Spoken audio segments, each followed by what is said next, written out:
My name is Emmanuel Preko, and this is my Harlem story.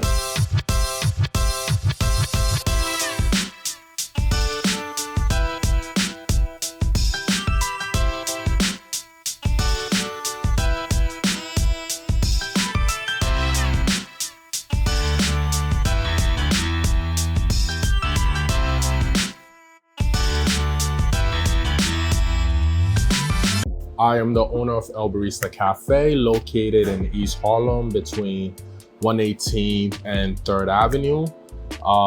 And we've been here for about 4 years now. I am 28.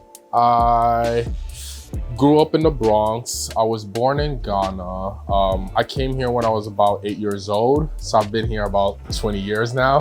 So what brought me to Harlem was an opportunity to own something in the city during the pandemic. And when I walked into this place, I kind of fell in love with it over, and I was like, yeah, this is it. So what inspired me to open El Barista Cafe? This started off as an investment. I came from owning a barbershop and a hair salon in the Bronx. And after a couple of months, I was looking for something new to invest in. This just became one of those things where you just grow really, really close to. So it went from being an investment to being more of like a passion project. You know, I opened this in December of 2020. Right after I had opened my barbershop. My barbershop was in August of 2020. So after that, we were just looking for something new, and I came across this. I love entertaining, and I love to cook. Most of the sandwiches are like based off my friends. So this was like the perfect spot to be able to do both, you know, entertain people and cook. Harlem was just a pick of the drawer, you know. I was very, very lucky to be able to land here, and we've been lucky ever since. So did I always envision owning a coffee shop? No.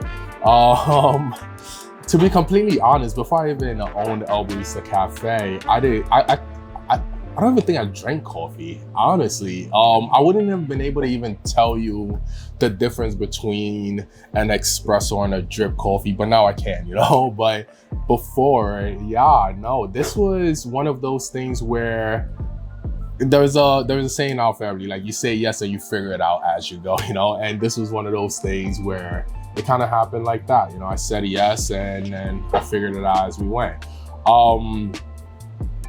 You just gotta take things as they come, basically. And yeah, that's kind of how I live, just take it as it comes. Every day is a challenge, literally trying to like just stay open, operate, keep food flowing, and just keeping the lights on is a challenge. You know, there've been, I can't tell you how many times I've been in my office and it's like 1 a.m. in the morning. I gotta be back here at like 6:30, and I'm just like, yo, how are we gonna pay the next bill? You know, and it's just like every single day, people that own restaurants, people that, you know, own their own business understand that it's not for the faint of heart. You know, there's definitely gonna be a lot of ups and downs, more downs than ups, but you gotta enjoy what you do, you know? And if you enjoy what you do, you'll never work a day in your life. And I enjoy what I do. That's why I'm here every day. And people are like, oh, you never take vacations? I'm like, what am I gonna do if I take a vacation? I'm like, I'm still gonna be thinking about here, you know? There are different ways that I look and take on problems now than when I first began. You know, when I first began, I would be, oh my God, I would be stressed. I'm like, oh my God, payroll is due. I don't have enough money in the bank.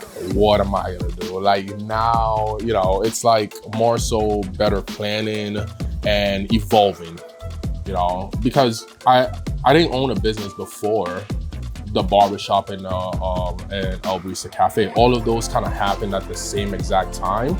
So I was learning literally every single step of the way. You know, every single thing was brand new to me. I didn't even know how to write a check till my first payroll came across, you know, which was like a story that I tell, and it sounds very wild, you know, like I had like 6 employees that I had to cut a check for, and I'm like, oh shoot, I mean, how do I write a check? I had to like Google how to write a check, and I'm like, all right, you know, every single thing is doable. You just gotta be willing to do it. Harlem and the community, they have played a huge role in this business being able to thrive the way it does, you know, with community support, community engagement.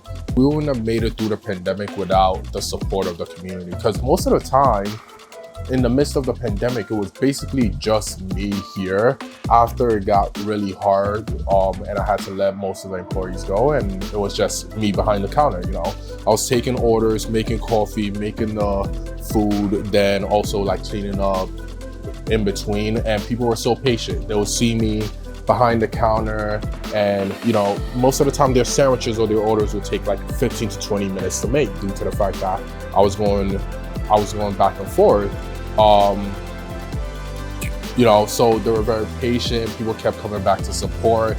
People loved the space. They always helped out, giving me feedbacks. That's definitely one of the biggest things, you know, due to the fact that this was very new, you know. So feedback from people, feedback from my regulars on how I could improve and do better.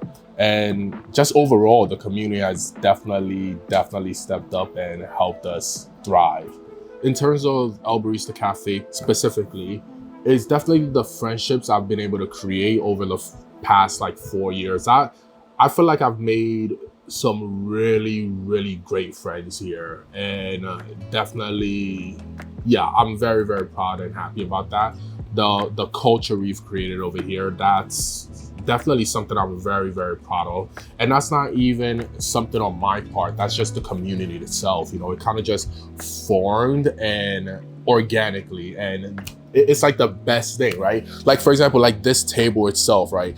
This is it's a community table. You know, most people sit here to do work, but most people that are single, like in terms of they come in by themselves, they come in, they sit here, somebody else sits there, and they're like, nice watch. And it's like, oh, nice, cool bag. The next thing you know, the next day, they sit here again. It's like, hey, you know, I got your coffee. You know, it's like, it happens like that so many times. I love this table. I've seen actual like relationships form in this cafe. 2 of my really good friends met at that back table in the middle, and that was 3 years ago. Like, it's wild. But yeah, just the friendships, the relationships that I've formed here and just grown over time.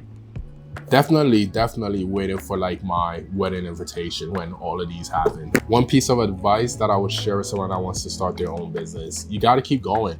There are rule books to this, but there's really no rule books. It's all about how much you want it. Like, if you're really thinking about the planning, the things of that nature, the right time, there's never going to be a right time. There's always going to be something that comes up, and it's like people have mastered running a business. If you put that in hand with what we have created here, we should have failed like the first year of COVID, because literally there were nobody inside restaurants during COVID. There is no reason that we should be here if you follow those books. It's just, how much do you really want it? I've sacrificed relationships, friendships, and it's things that is just a part of life. It's all about how much do you really want it. I'm looking forward to the future of Harlem. Definitely looking forward to the future of the East Side, because I'm here to stay, and we're going to be growing this more, you know?